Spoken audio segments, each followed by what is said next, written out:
Unspoken Issues.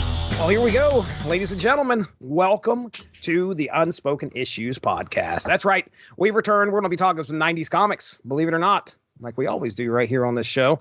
And joining me this evening, one, Chris Armstrong. Chris Armstrong, you ready to talk some 90s comics?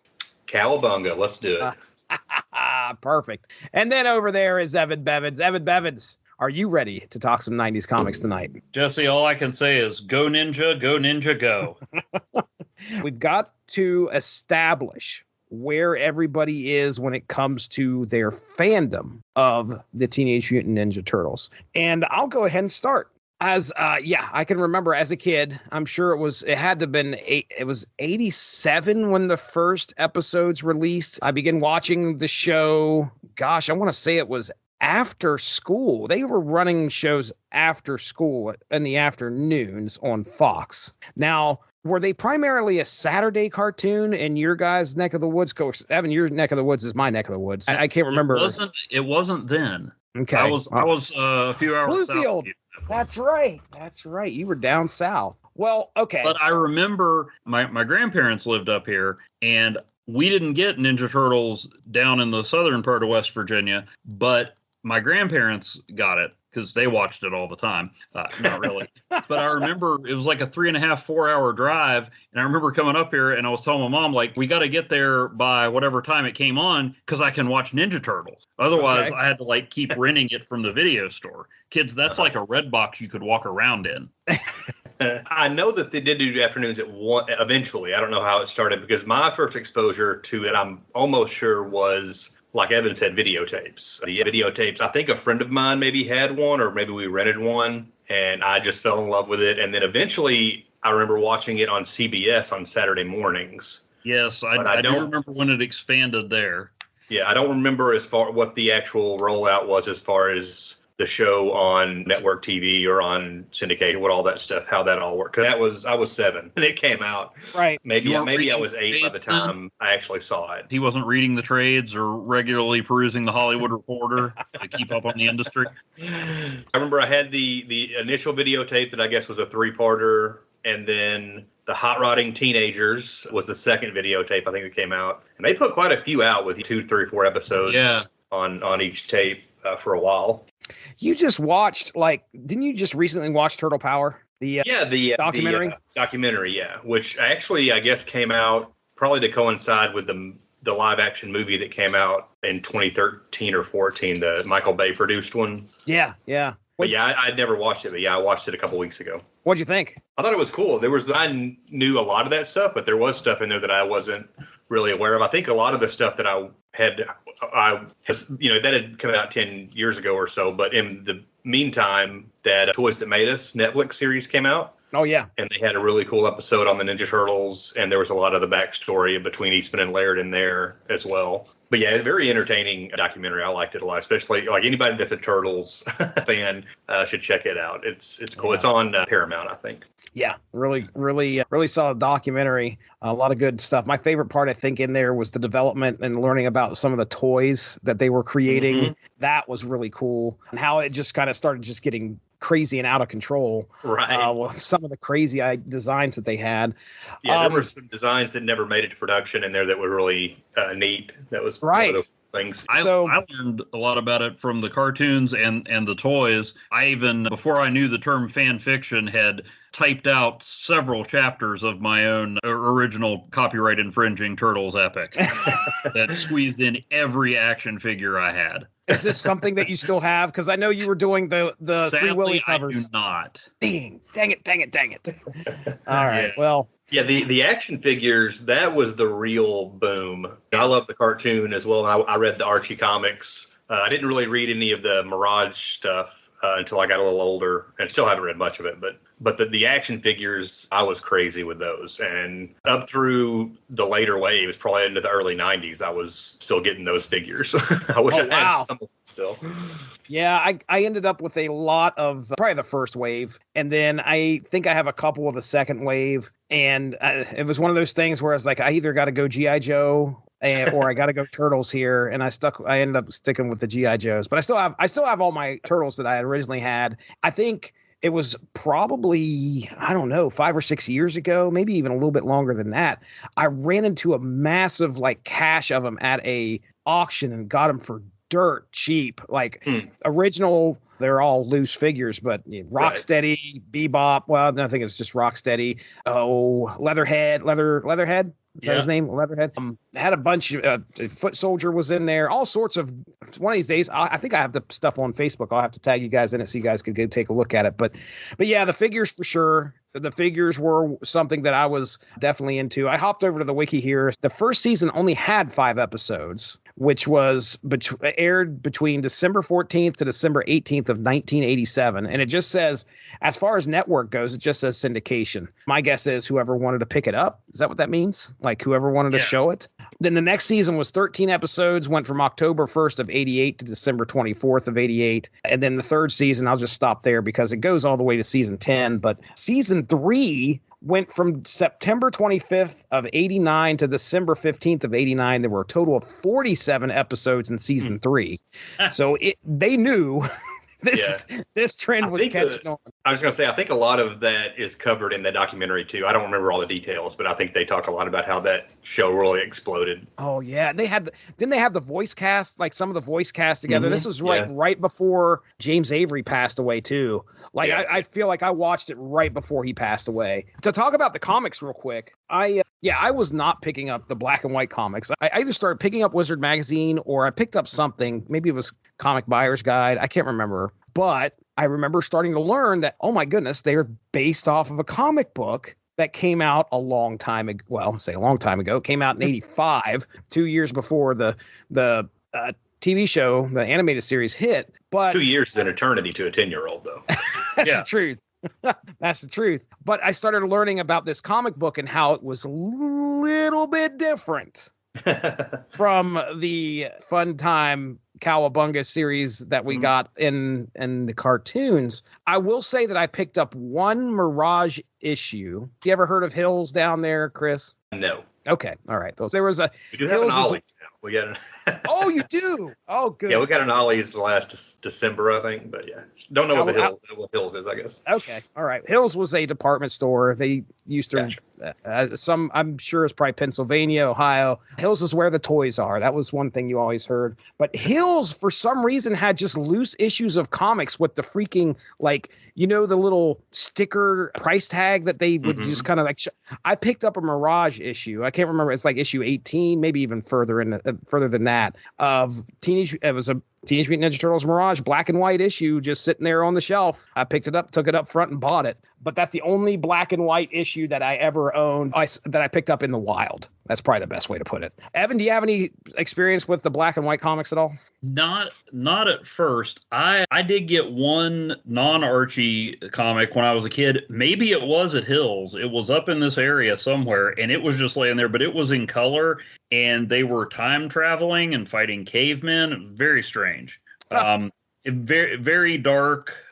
Not super dark, but compared to the cartoon and everything, the thing that I remember is watching the movie. And I learned a little about the comics because a friend of mine got a book, the unauthorized Teenage Mutant Ninja Turtle quiz book, and I immediately had to get it too. I learned a little about some of the comic stuff, but I remember watching the original movie and thinking, what the heck, this is so different from what it actually is. And then years later, I finally read the original first issue. I can't remember if it was from a collection at the library. They had a huge hardback collection at the library, or they did a reprint for Free Comic Book Day. I actually wrote about it on my blog, and I realized, no, the movie was very faithful to the original comic. It kind of mixed the comic and the cartoon, but there was a lot of stuff in there that I was like, why did they change all that stuff? And it's like, no, they were following the source material, so to speak. Hey, there you go. Well, but yeah, I did get that one issue that was just very bizarre, kind of like the one we're going to talk about tonight. and then but a lot of what I read were the Archie issues. Okay, all right, yeah, they had a really prominent run in Archie, because I remember going to the mall, and Walden Books, I think, was in the mall at that time. And they always had the Archie. I remember always seeing the Archie TMNT on the spinner rack. Yeah, I got into the Archie series which was initially, I think, the first handful of issues were based directly on the first few episodes, and then it kind of the first 4 issues were adaptations of episodes, and then I think maybe it was the first 4 or 5, and I think by 5 or 6 they started doing original stories. Yeah, and I was all over those. I really enjoyed those. And eventually I learned that there was Eastman and Laird's Ninja Turtles they had their own comics from the 80s. And I didn't have any of those, but I do remember a cousin of mine, older cousin, he ran a sports card shop, and they also started doing comics in the 90s. And ironically, immediately became your favorite cousin. Go ahead. Oh, yes. He also gifted me an issue of Darkhawk #1 that I'd missed when it came out after there had been several issues, and he knew I didn't have the first one, and he showed up at my school one day with one. Wow. But he also gifted me, coincidentally enough, that time travel issue that Evan was talking about. Oh, wow. Which I went back and rebought that issue out of a dollar bin probably 10 or 12 years ago, and didn't realize who the artist was at the time, of course, but it was Richard Corbin. Oh, yeah. Is pretty kind of an iconic artist. He does a lot of horror stuff, and he has a really cool comic style or art style. And yeah, like Evan said, that was a much darker and kind of more mature than, especially from the cartoony Archie Ninja Turtle stuff. And I've got a collection of the first 10 issues that IDW put out, these collections of the old reprinting all the old Eastman and Laird stuff a while back, I guess once they got the license to the Turtles. And I have that first volume. I haven't read it, but I have thumbed through it and did see how similar it is to the Ninja Turtles movie. It's interesting because all three of us grew up with the Turtles. There was a time where something that you really loved as a kid kind of falls off. It's no longer got the popularity behind it that it did. Turtles, their popularity waned a little bit, but there was always something out there that kept them there. Mm-hmm. You know what I'm saying? The only time they have not been fairly popular, it seems like, is the late 90s. Once the sheen of the live action movies and the cartoon kind of fell off, they did that live action show that was Power Rangers style, the next mutation, I think, and then it kind of fell off. But then in the early 2000s, they had a new animated series that was pretty popular, and then every 5 or 10 years, it would get kind of reinvented.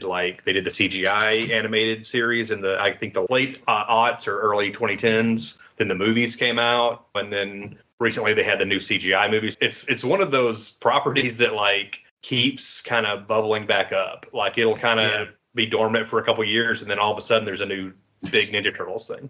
Right. I think the weakest I would say that they have been popularity wise is probably TMNT 3, when the live action that the third movie, of course, it's not the greatest, but by that time the animated series is probably into it. It's probably into its 8th or 9th season. It's about to be wrapping up. Yeah, Evan Bevins, what do you have to say about Teenage Mutant Ninja Turtles 3? I enjoyed it. I didn't. I don't know why we couldn't have had more mutants and stuff. I guess maybe it was too expensive, but it was fine. I went to the theaters and watched the first one and the second one, and there was probably there had to have been a few years between the second and the third, because I didn't watch the third one until I was in college, and that was on videotape. I didn't actually go to the theaters and watch it. I was just talking to somebody about this. I can't remember if this made a podcast or even if it's aired yet or not, but Casey Jones, okay, as far as Turtles go, which, by the way, before we get into the main topic, we all have to tell who our favorite turtle is, because everybody's got a favorite turtle.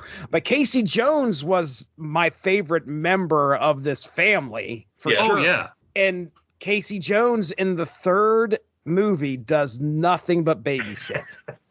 And it's the stupidest, it is the worst use of a character, in my opinion, just to try and get laughs. But his ancestor played a major role. Okay, you got. Was it played by this? Was it Elias Codius playing that character? I don't remember. Yes, yes, it was. All right. Well, I mean, spoiler alert: Casey Jones is my favorite turtle. Okay. All right then. Spoiler taken. Concerning the live action movies, the first time I remember hearing about the Ninja Turtles movie was on the back of probably a Turtles comic, or maybe it was another comic. It was on the back of a comic book. There was an ad, and I was in a Walmart. This was a comic my parents were going to buy for me, and I saw the ad with the masked, the puppet turtle heads poking out the bottom. And I immediately thought, is it going to be like real life, like not a cartoon? And I was asking my mom, and she was like, I don't know. she had no idea what I was talking about. But yeah, that movie came out when I was, I guess, 10 years old. It came out in 90. And that was a movie, the first time I can remember me and a bunch of my friends all getting together and going to a movie theater together and watching that, and life-changing experience. Oh, man.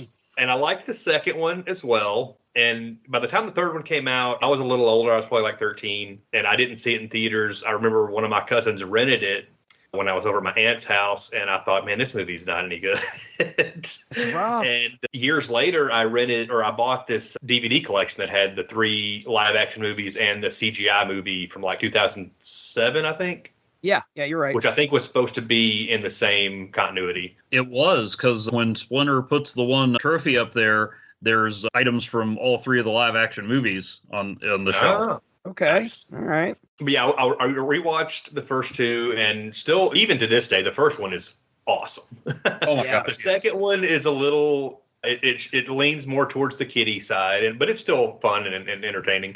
The third one, I couldn't even finish it when I went to watch it. When I got that DVD set, watched about 30 minutes of it, and then skipped to the CGI movie. Not to say that Evan shouldn't like it. Teach their own. I just You're not going to convince me not to like. Oh, it's been a while since I watched it. My kids loved the first one. The oldest lost interest in the second one, and the youngest really liked it. And then she tried watching the third one a couple times, and this is not an indictment of the quality, but she did fall asleep each time. But like 5 minutes in, it wasn't. I haven't watched the third one all the way through. It's definitely the weakest of the 3. I think we can all agree on that. But also, I'd like to give credit. Sometimes when you change a cast member, it can really take you out of the movie. But young Evan had equal amount an equal crush on Judith Hoag and Paige Turco. Okay. One of the rare times where it didn't affect the quality of the movie. They were both good. And I still get excited when I see Judith Hoag for those 30 seconds in Armageddon. Yeah. It's another reason to love Armageddon. Mm-hmm. What did you guys think about the 2007 CGI movie? That was one I went to go see in the theater. I didn't hate it. I felt detached from a little bit from it, just because I was like, I don't know. Here's what I wanted. What I wanted is what we just got with Mutant Mayhem. Yes. I wanted that in 2007. I didn't understand why we did not just go all in on all the characters that everybody knows, and it's animated. You can do this now. You don't have to worry about putting a suit on to act like you can do anything you want in an animated movie. And it took them till 2020, what did it come out? 2023, 2024, 2023, right? It took them that long to figure out, like, we can do this. But then again, they've got the animated series, and they can do whatever they want there. Maybe that's why. But I liked it. I went to the theaters, watched it. I enjoyed what I was watching, but again, it didn't leave a lasting impression on me, because I felt like there was so much more we could have done to bring people back into the theaters to watch the Turtles. Evan? Yeah, same with me. I enjoyed it, but I thought there was a missed opportunity. I don't know if they were thinking, hey, this is the first in a series. I don't know. I wasn't really sure what they were going for. I liked it better than the Michael Bay ones, and that pains me a little bit, because every time anybody says something critical about Michael Bay, I feel the need to defend Armageddon and The Rock. Even if they're not talking about Armageddon and The Rock, even if it's a movie I don't like, I'm just like, yeah, but he did The Rock. And Bad Boys too. Oh yeah. Yeah, I haven't watched those. I was going to say, like, as far as the Michael Bay movies, I didn't hate those either. There was a lot of hate right out the gate for those, just because it was Michael Bay and of course the whole alien background. And I think there's a lot of people that just discounted it right off because of what everybody thought he was going to do with the property. And I think his intentions were actually there, if I remember correctly, to do that. But then he finally, of all people, he thought, oh, okay, well, maybe I shouldn't do that to this beloved property. These guys are actually mutant turtles. That was the rumor, I remember. But anyway, as far as like the live action TMNTs that we got recently, I didn't find myself hating either one of them. I thought they were okay, in my opinion. What do you think, Chris? Yeah, I felt kind of the same way you were talking about the CGI one. It's like I enjoyed them for the most part, but there was like a detachment. Like, this isn't really the same Ninja Turtles that I have always really loved. Part of it is like the designs. I don't think are great. They're too big. Designs are kind of rough. Yeah. Yeah, Right. but I rewatched the first one 6 months ago, maybe. That I hadn't seen since in theaters, and it was okay. They're entertaining. I remember when they were in theaters, I liked the second one more than I liked the first one. So Yeah. Well, we got Because it had Casey Jones. Casey that Jones, could have been it. And don't know, Bebop I mean, and Rocksteady. Bebop I and didn't Rocksteady. Yeah, I didn't dislike them. I don't remember a lot about them. I watched them both. I didn't dislike them, but I didn't have a desire to revisit it. Yeah. Yeah. Krang was in the I did second like one too, right? I think so. Yeah. Again, I Okay. don't remember a lot about that one really either, like Evan said, but I did like the 2007 one a lot. Mostly the rooftop fight between Leo and Wrath. That was really cool. Oh yeah. Oh yeah. But it also not as good as, doesn't have the same effect as like the first two live action movies, but I It like does. I mean, what kid did not lose their mind when Raphael yelled "damn" in that first movie? That was the great, and he doesn't just say it once either. I think he says it like 2 or 3 times. I remember being shocked. It was a PG movie based on a cartoon. To my mind, it was really more based on. I'm right there with you. A comic, but yeah, we were all shocked, and it was fairly violent for a kids movie. That's probably I think that's one of the reasons the second movie went more lighthearted, is maybe there were complaints about how dark the first one was. I couldn't like recite the entire movie for you now, but if I put it on, I can pretty much speak the dialogue like right as it. There's still I can still tell you what address Michelangelo had the pizza delivered to. 122 and an 8. Well, that was one of the first VHSs that we had. Batman. That was one of maybe the first really big, like, hey, you can own this 8 months after it was in theaters at home. And then we got Batman when it came out, and then when Turtles came out, we got that on VHS, and I wore that tape out. Yeah, man. Evan talked about the dialogue and quoting that thing. There's so many quotes in that first movie. I have used "go play" so many times where Tatsu is sitting there and like one of the kids it runs into him and he's like, "Go play." Do you do the hand motion? You have no idea how many times I've done that to my kids. Like we go to the playground and I'm like, "Go play." I don't know if they address it in that documentary or where I saw this, but my understanding is that scene in the first movie where he like beats up that kid in the locker room, that he kills that kid. Oh, seriously? And then they had to go back and kind of edit around it to make it look like he was still alive after he beat him. Oh, wow. I didn't remember that. Because that was like a step too far. Like maybe they were going to have to get a PG-13 rating or something if they did that or something. I don't know. I can't remember where I had seen that. And that down there, family. That's a good one. That's a good one. Sam Rockwell is in the first one, right? Mm-hmm. Yeah. That's right. Yep. Tips the cops off the old warehouse over on Lairdman Island. Golly. Well, we can sit here and talk the first movie, but we've got to go into 96 right now. We talked about the comics themselves, Mirage, Archie. Mirage stopped at some point, right? Like, is that what happened? Yeah, they were going, I think, concurrently with the Archie stuff for a while, but I think eventually they stopped producing. And my understanding is the Image series was supposed to be a continuation of that continuity. And then later, Peter Laird started Mirage back up, and he kind of ignored all the Image stuff because he didn't have anything to do with it. I think Eastman might have been involved somehow with the Image stuff more so, but I think it was intended as an extension of the Mirage stuff, and then Laird kind of just disregarded it when he started doing his stuff back up. Okay. Yeah, I just pulled up the final issue of the Mirage series, and it looks like it's dated for August of 1993. There's a 3-year gap, but first off, I'm heavy into Image Comics in 96, and to hear that the Turtles were going to be published by Image.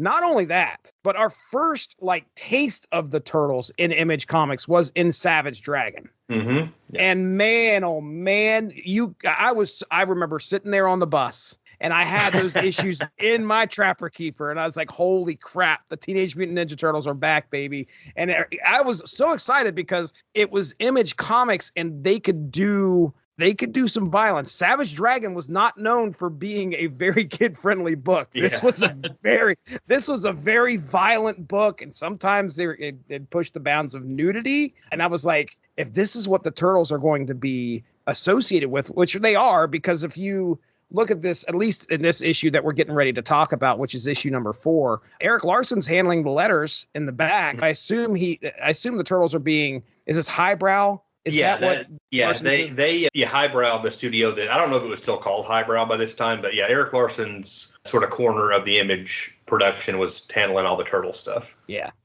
That's exciting. That was exciting to me. Okay, before we get into this, technically the Turtles have always been naked. There's 3 issues that precede this. However, we need to talk about the poll results. I've already given away the winner, but I'm going to tell you right now, folks. We threw up a poll, and I number one, I don't know why you picked these issues. Like, these feel like random issues to me, Chris. But I have a reason. Yes, you had to have had a reason. So tell me what it is.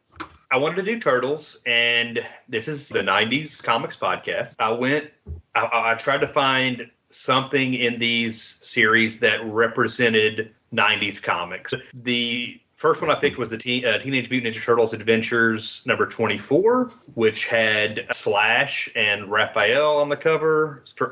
Not the first appearance of Slash, but the first time the Turtles meet Slash in that series. The Turtles facing off with the Spider-Man had Venom, Ghost Rider had Vengeance, and the Turtles had Slash. He's sort of the dark mirror of the heroes. That's why I went with that one for the Adventures series. And with the Image Comics series, I went with one of the Ninja Turtles as a cyborg, because cyborgs were lousy. In the 90s, you had Cyberforce, Deathlock, probably some other characters.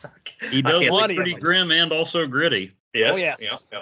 That was kind of my reason for picking these two. It was the Turtles really leaning into the 90s tropes of comics, sort of. Okay. All right. Well, results. We let this one hang out there for quite a while. I think I pushed the Twitter one to 7 days. I think that was the max. And we had 4 votes out there, but it was split 2 and 2. I think I voted. Probably one of you guys voted. There was 2. It was 2 and 2 out there. Interestingly enough, when we got ready to do this show, Evan's like, hey, who's winning? And I was like, oh, well, let's take a look. We had a tie over in Facebook land, and of course we had the tie over in Twitter. And I was like, oh wow, we got to break this tie.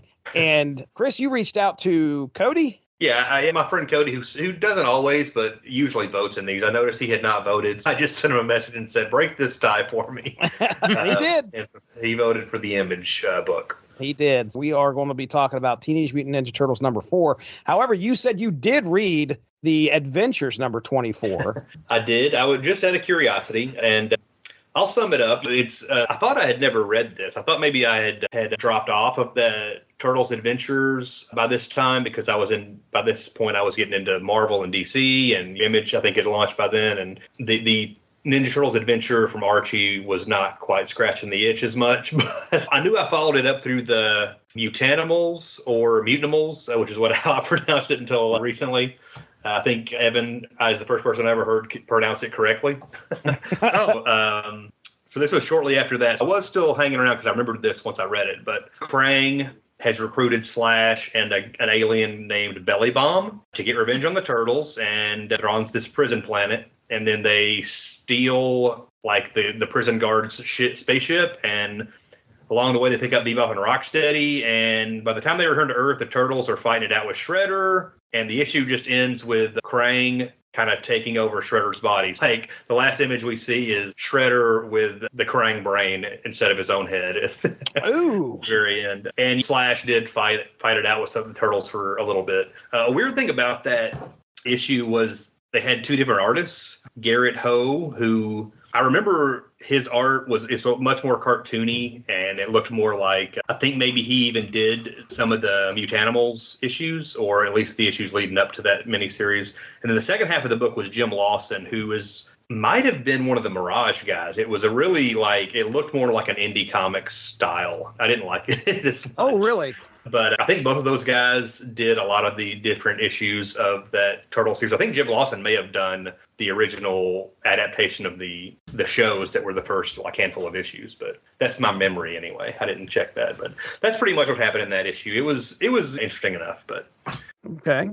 Well, yeah, and I think when did that come out again? Do you remember when that issue had dropped? I do not remember. I would guess 92 in that range. Okay. Yeah. As soon as I'm starting to get into Image, I'm sorry, Archie comics. Yeah. I'm not. That's not a slam on them. It's just that wasn't what I was into at that time. Sure.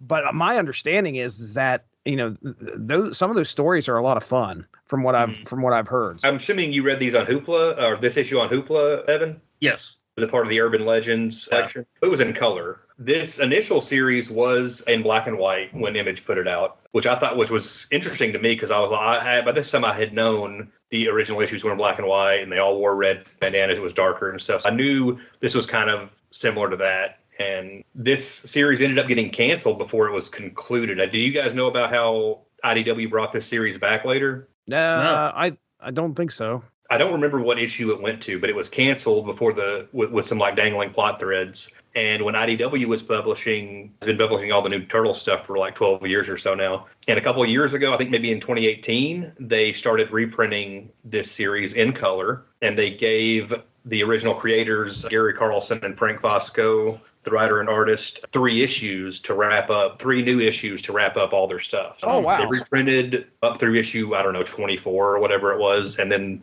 they gave them 3 more issues of new material to wrap everything up and conclude the series properly and stuff. That's what the Teenage Mutant Ninja Turtles Urban Legend book is. It's mostly reprints of this Image series, but then they have some original stuff at the end there. Yeah, definitely. Do you recognize Carlson's name for anything else? I believe Carlson worked on Megaton stuff with Eric Larson. I believe he co-created Vanguard, the character that showed up in a lot of Eric Larson stuff in the early 90s. He had his own book for a while. He was in Dragon a lot. And I believe the first appearance of Dragon is him fighting Vanguard on a cover of Megaton number 3 or 4 from the early 80s. Oh, wow. But that's who Carlson was. And I think Fosco may have been from that era, too, that had worked on some of those indie books before Eric Larson got into Marvel and DC stuff. Just looking them up on Mike's Amazing World of Comics, we're talking about Carlson here. Vanguard 1 through 6. I'm sure that Fosco's resume is a little bit longer than what Mike's Amazing World of Comics has him at. It looks like he's legitimately he's got less than 20 issues credited here.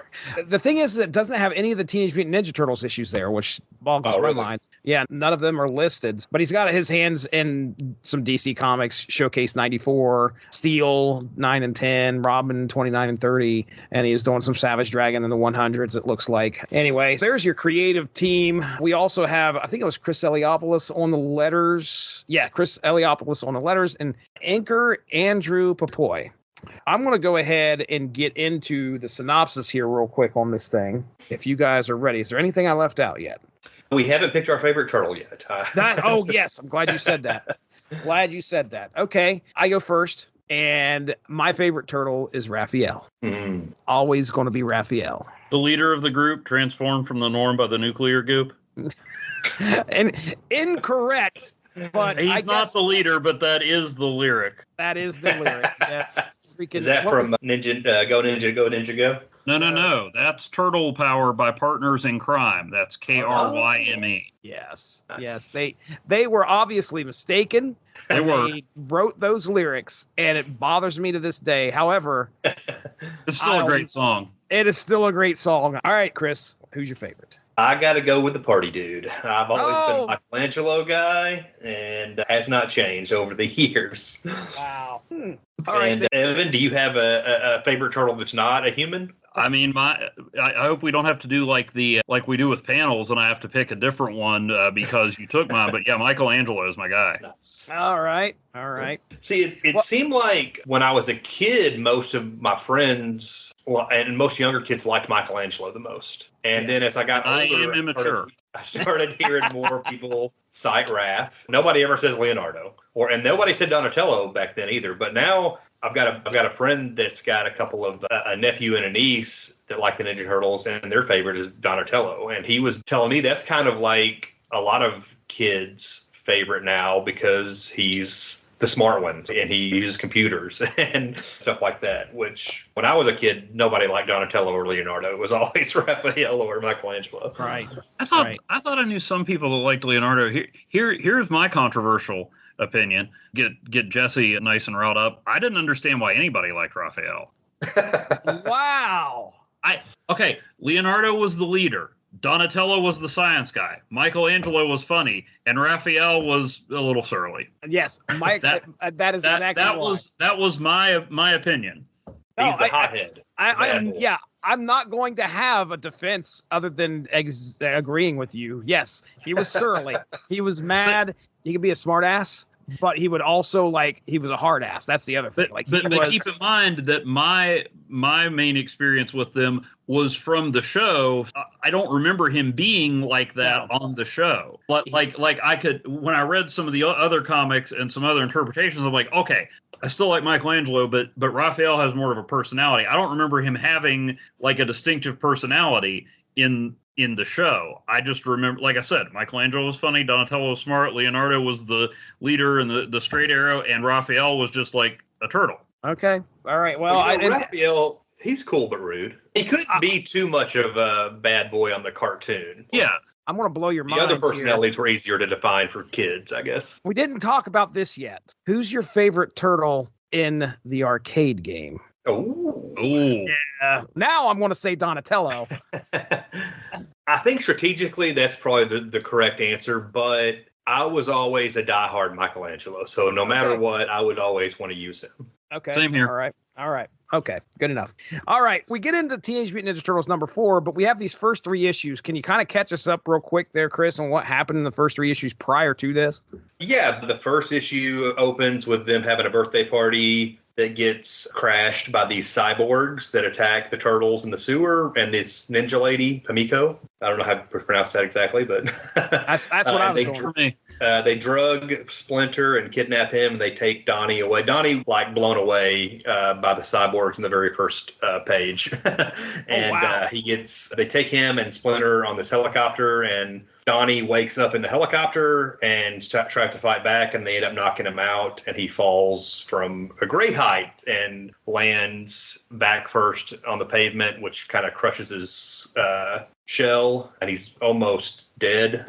Meanwhile, back at the sewer, they've cut off one of these cyborgs' heads, and the body fries Raphael's face, which is why he's got bandages on his face in this issue, and a pretty gnarly image of. I'll actually send you guys a picture of it. It actually looks worse. When I was kind of cycling through, I saw some of that. Yeah, it looks worse in color than it does here in the black and white issue, but yeah, it's pretty gnarly. Yeah, that's kind of what happened in the first issue, and in the second issue, we see Splinter is in this Lord Komodo's facility. That's who had kidnapped him, because he's trying to analyze these different mutants and stuff. And that's kind of basically it. They get kidnapped by Lord Komodo and his minions, and then the other 3 turtles are trying to find their way to track them down. And they find, eventually at the end of the third issue, they find Donnie's shell with what they think is his skeleton left inside of it. But we find out that's not really his skeleton at the beginning of this issue. Right. Yeah, we open this issue with the shocking revelation that Donatello may have been killed. Nope. He certainly was not. He was. They reduce or deduce from the skeleton that it's a human skeleton. So they're like, wait a second, why is there a human skeleton inside this beat up shell? At that point, though, they are assuming that Donatello's dead, and they want to get some payback. They've got to go. The other turtles, Leonardo, Raphael, and Michelangelo, they're devastated. They head out and bury Donatello's, what they believe is his remains. Well, okay, 1 second. Yeah. That's not the issue I read. Uh-oh. All right. What issue did you read? I think I read the next issue. What's the cover of this issue look like? It's got Cyborg Donatello on the cover. Well, okay, I thought that's what I read, but that is not what I read.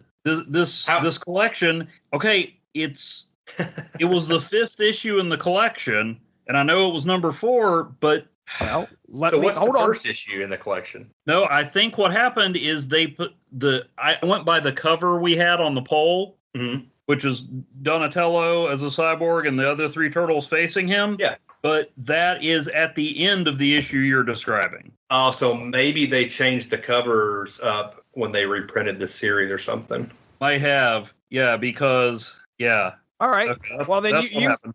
You read issue 5, so you get to kind of let us know what happened in issue 5. Me and Jesse can talk about this one, and you can tell us how. I'm sorry. Oh, it's fine, dude. Because I went and I'm like, wait a minute, that's the cover, but that's the cover I thought we had, but it looks like issue 4. And then I went back and I checked the cover. Yeah, I had the next one. Okay, that's fine, man. I think no big deal. We'll you guys talk. I'm going to read. I got a synopsis right here for you. You don't have to read nothing. I will read you this, or I'll tell you exactly what happens in this 4th issue. Need to find how am I going to share my wise and thoughtful observations without reading banter? I want to ask something real quick, Chris, because I assume that Raphael just decided to grab Casey's mask because I guess that happened in the 3rd issue. Okay, all right. Yeah, he's got like this hideous scarring on his face. Yeah, that picture is gnarly. Yeah, he's all bandaged up, and either Leo or Mikey tells him, like, hey, use this mask to protect your face because it's all scarred up at the. Yeah, I wondered why in the world. That's one of my favorite things is Raphael having Casey's mask. Well, okay. So the other turtles, Leonardo, Raphael, and Michelangelo, are devastated. They bury what they believe are Donatello's remains. Enraged, Raphael vows to get justice from those responsible, especially the villain's Dragon Lord, which I think is the guy you were talking about, something Komodo. Mm-hmm. What was his name? The Komodo, Lord Komodo. Lord Komodo, maybe? I think. Yeah, I guess how you're referring to him. And then Pamiko as well. They are on a mission. The remaining turtles take off in their air car that Donatello, I think, finished after one of the Triceratons, I think, brought it over or something like that. That would be Zog. Zog. Okay. All right. They hop in the air car, head over to the Dragon Lord's headquarters, hoping also to rescue their master Splinter, who's over there. And at the lair, Splinter doesn't seem to be too much in danger from Lord Komodo or Dragon Lord. He's more trying to protect him from an oncoming Mako. That's right. Half shark, half man villain Mako, which if you know, yeah, buddy, if you know Savage Dragon, you know Mako. Oh, he showed up in an issue of the Max too. Yeah, yes, he did. I remember the cover, exactly what you're talking about. Yeah, Splinter's trying to protect the Dragon Lord from Mako, who is gone nuts, and he's planning on eating Splinter. He's planning on, he's trying to kill anything that's in sight. Splinter bops him a couple times on his most sensitive part of his body, which is Mako's nose. Then at some point, the Dragon Lord starts to like transforms into this large Komodo dragon, thereby. And I don't know why this scared him so much, but Mako freaks out and he's like, I'm out of here. This is the craziest thing I've ever seen.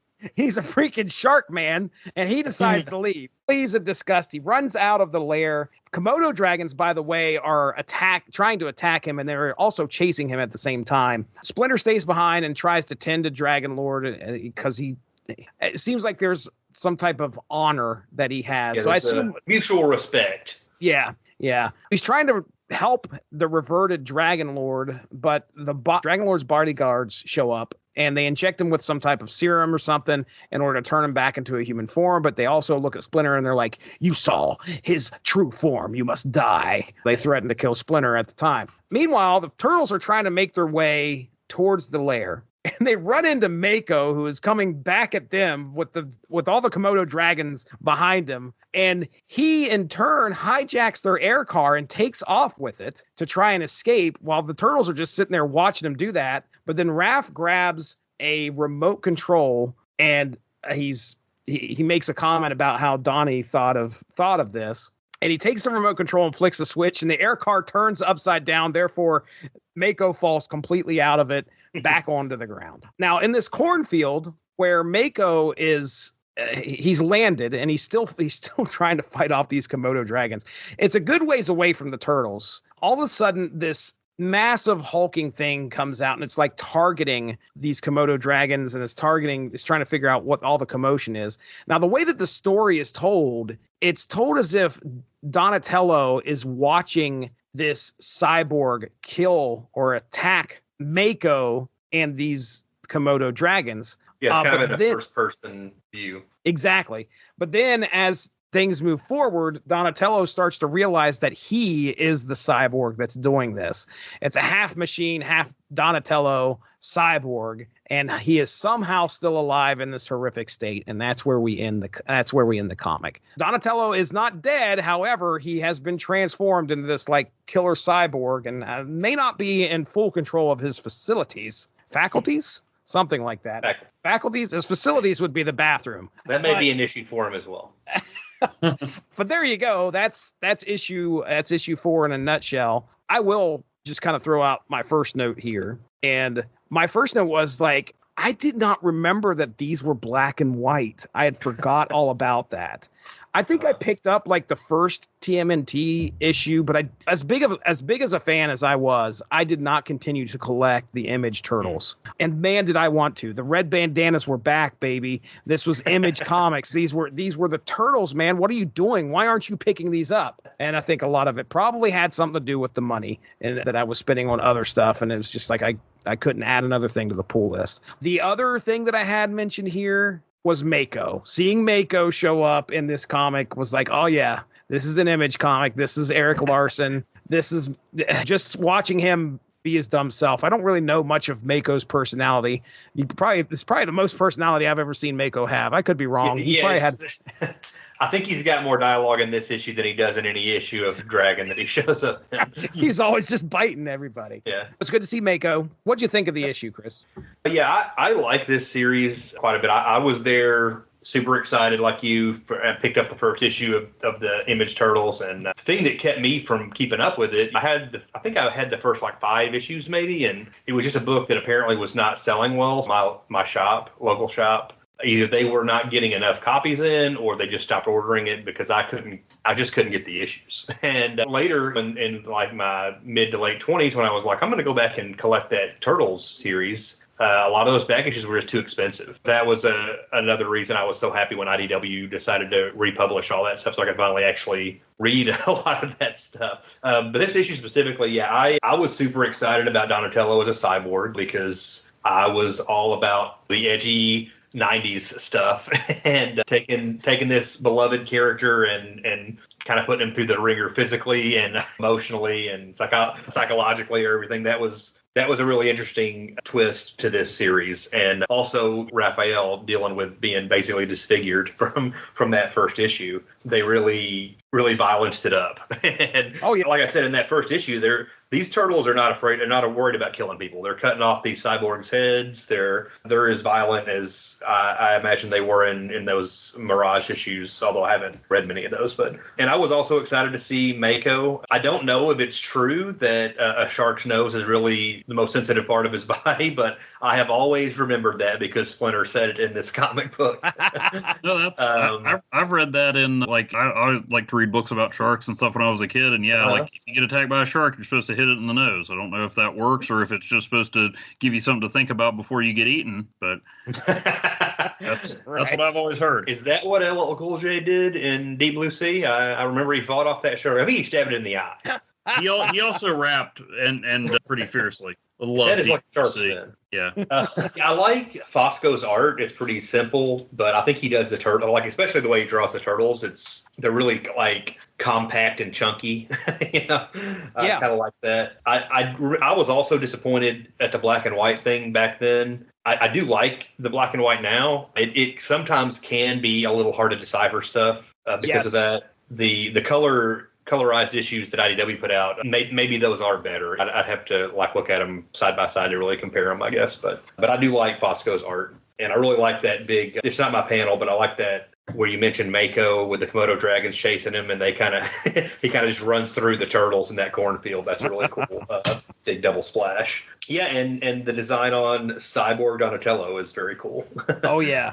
He looks cooler on the cover, maybe because you got the colorized stuff with the electricity, and Eric Larson inked that cover. But yeah, very cool design on Cyborg Donnie. I like him. Yeah, man. That's pretty much all I got. I think there's a real touching panel where they bury Donatello and they bury his shell.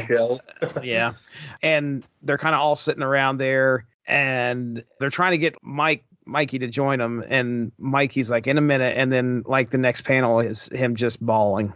Yeah, it's sad. It's kind of sad. Yeah, I was going to mention that that was one of my runners-up on my panel. It's not the one I was going to pick, but yeah, that they put his staff there, like they break it in half and put it as an X by his little grave thing, memorial, whatever, and then yeah, Michelangelo kind of loses it. That's really good stuff. All right, Evan, you seeing anything there? Oh yeah, I read this issue. No, it's interesting. I did read the color one, and but even cycling through this and trying to find and failing to find the right issue, a lot of this stuff jumped out at me. Now I am not someone who thinks the Turtles need violence up. I'm happy with them being an all ages romp, but like even flipping through this and reading this issue and the next issue, the kind of the extremes they take it to is really jarring, because even though this art is different from the cartoony stuff, it's familiar enough that it's really jarring to see the Turtles like this, and I don't know, there's more to it than just shock value.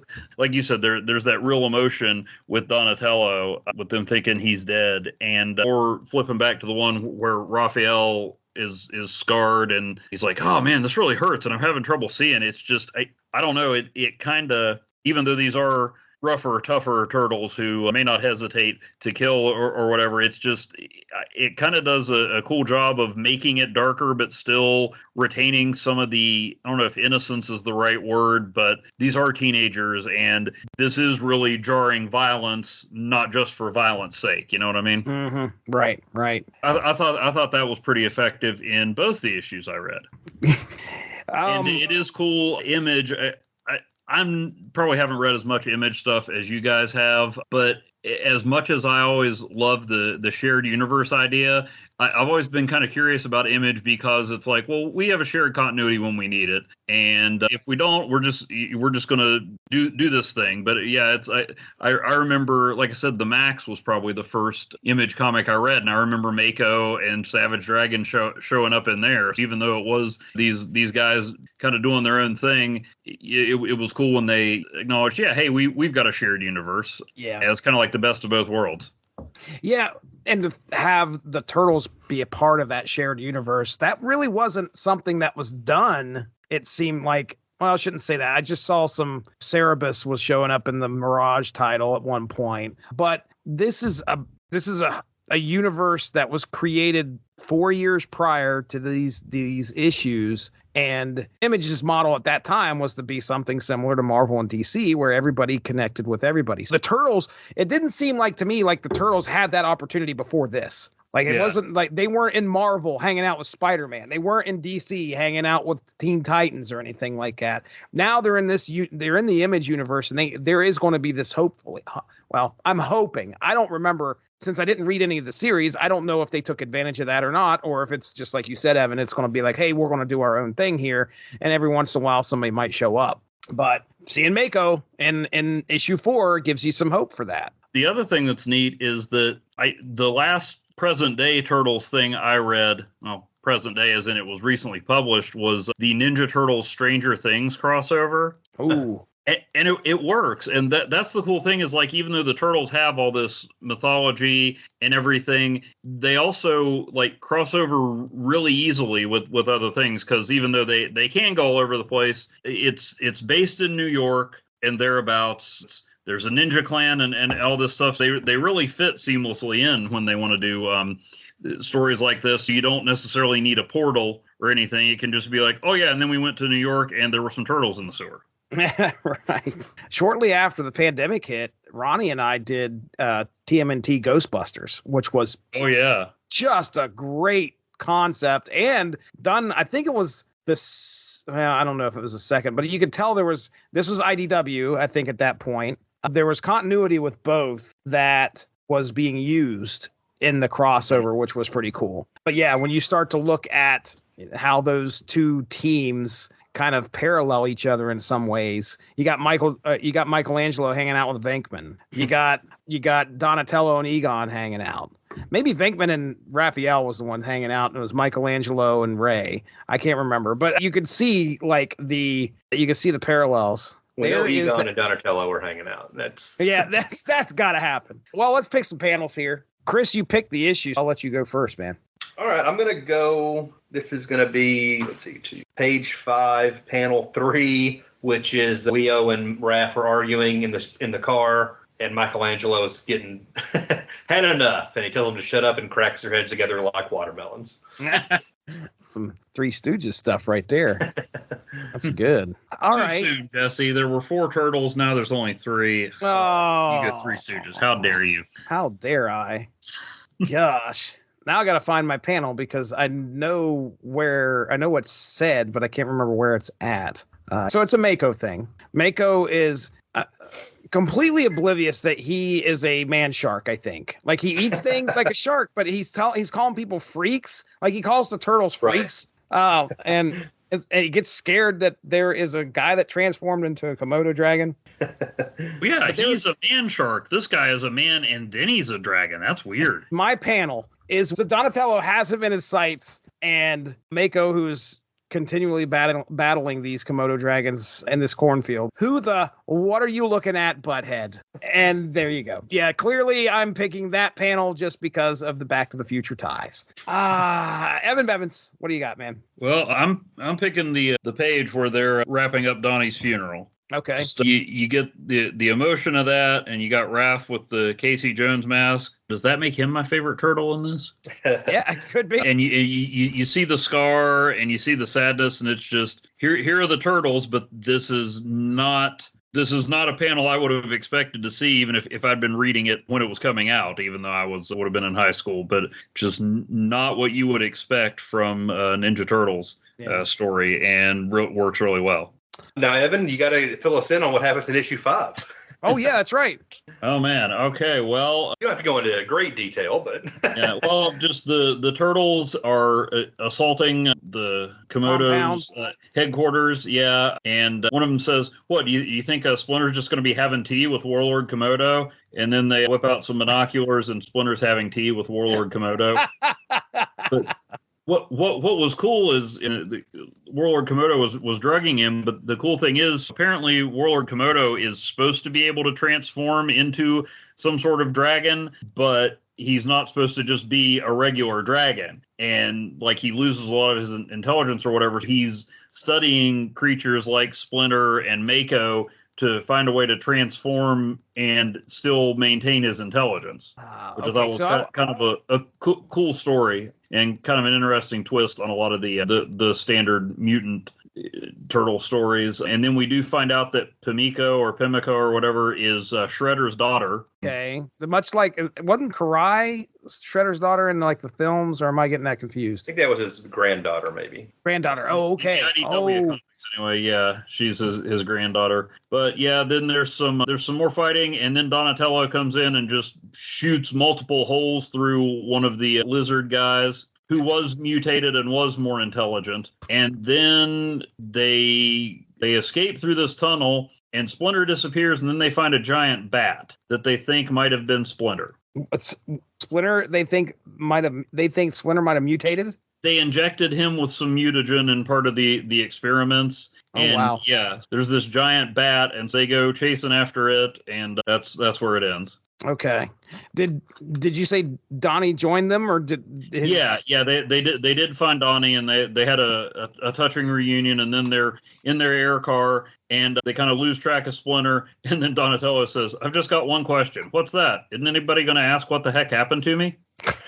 And it says the end for now. Okay. All right.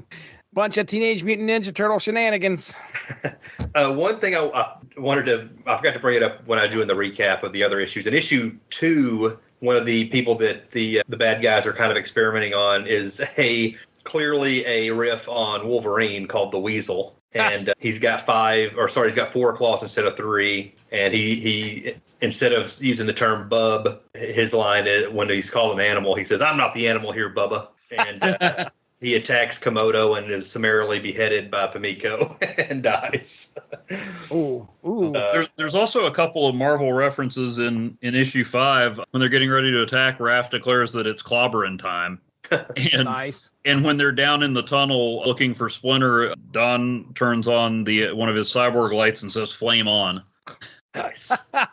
Oh, that's funny. Well, all right, we've come to the end here. We have discussed Teenage Mutant Ninja Turtles issues 1 through 5 today.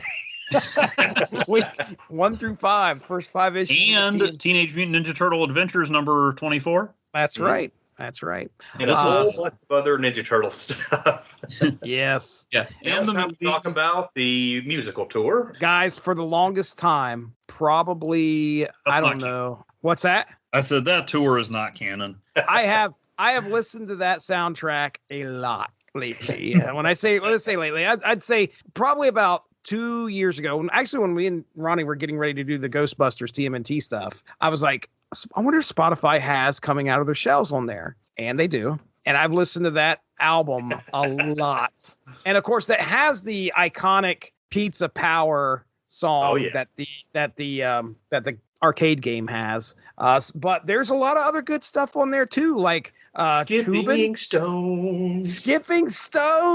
And that came out in 1990. Okay, we already talked about Turtle Power. You got the Walk Straight, which is the anti-drug song. Walk Straight. Then you have Skipping Stones, just like you said. Sing About It's good. Pizza Power's great. Cowabunga. I think that's the other one. Track number 7. Cowabunga is a good one. So if you get a chance. I Hate Music. Is that on there? I Hate Music is not on here. Oh. What is that? Are you like making a joke? Shredder's song. Is that Shredder's song? Maybe he just says that and his song has different lyrics. I can't remember. Okay. It's been a while.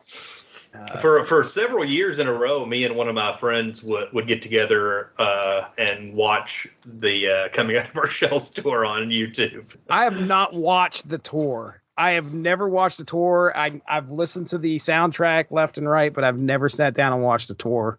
That's got to be some good throwback stuff. Something else. Well, this has been something else. Let's get into plugs. Chris, we'll start with you, buddy. What do you got going on over there on your side of things, small screeners and all that? Yeah, I've got another podcast called Small Screeners where me and my buddy AJ look at direct-to-video and made-for-TV movies. I think I'm not sure when this is going to actually drop, but we've got an upcoming episode that's coming out in a couple weeks on the John Carpenter Elvis film from the late 70s, I believe. Made for TV. Kurt Russell starring as Elvis, one of Carpenter's first movies. A lot of fun to talk about that. And you can also find me on Twitter, Instagram, Blue Sky at BrodyMan34, and I've got a Letterboxd under Disco Shrew. Also plug for Batman Ninja Turtles, the animated movie, which is really good. Oh, okay. Very entertaining. I haven't watched that yet. I've heard it's really good, though. All right. Well, Evan Bevins, you got some stuff going on over there at Asterisk 51. Yeah, asterisk51.blogspot.com. Just started my amalgam read-through with Super Soldier, Captain America Superman mashup by Mark Waid and Dave Gibbons. So can't get much better than that to jump into things. And then we've got some new episodes of Snap material out, including our first video battle over on YouTube. Yeah. Which Jesse definitely likes to have video evidence of that as opposed to I'm glad I don't have video evidence of the previous battle. Jeez. But yeah, check that out. And then over on my blog, I also do some Free Comic Fridays, going back and looking through my stacks and stacks of things I've gotten for Free Comic Book Day. And occasionally seeing what kind of movies, big theatrical releases or direct-to-video secrets people hope never see the light of day that you can find at Dollar Tree. Very good. Well, hey, ladies and gentlemen, you're most likely listening to this episode on the Source Material Comics podcast feed. We have this show right here, Unspoken Issues, where we talk about 90s comics. Airs just about every other week. Unless I get some extra content. Sometimes you might hear it twice in a row. You never know. But hey, it's me, it's Evan, it's me Me and Chris, it's a combination of us all. Dean and Derry talking about 90s comics. If you get a chance, check that out. There's plenty of those in the archives. We're at over 100 episodes. Also, you can check out the Source Material Comics podcast, where it's any era. And right here recently, it's been myself and Mark Radulich talking some Batman-related comics, where we talked about GCPD, we talked about Gordon of Gotham and Gordon's Law, which was very good. And upcoming soon, you should be able to hear us discussing The Mask. Mask Returns and The Mask Strikes Back. And this is not your Stanley Ipkiss, ladies and gentlemen. Not the one that you thought you saw Jim Carrey at the helm in the theaters. No, sir. There is a lot of bloodletting, a lot of violence, and man, there were some pretty shocking moments, especially in the first issue. By the time we hit the first series, by the time we hit the third series, the movie has come out, and they were like, whoa, wait a second. This character needs to be toned down a little bit. They kind of depart and kind of go along with the movie iteration, I guess you would say, of kind of what you get with The Mask. Not as violent, but still, you can hear me and Mark talk about that. With that being said, we're getting out of here. That's Evan Bevins. Over there's Chris Armstrong. I'm Jesse Starcher. Thanks for joining us tonight. Turtle Power. Thanks for joining us. Unspoken Issues is part of the UnspokenDecade.com, the home for 90s comics, blogs, and podcasts. Unspoken Issues also has a Facebook group you can join if you are interested. Just search the Unspoken Issues podcast and request to join. All of this would not be possible without W2Mnet.com, so make sure to seek them out for more podcasts. If you enjoyed what you heard today, please feel free to share, and we look forward to entertaining you again soon.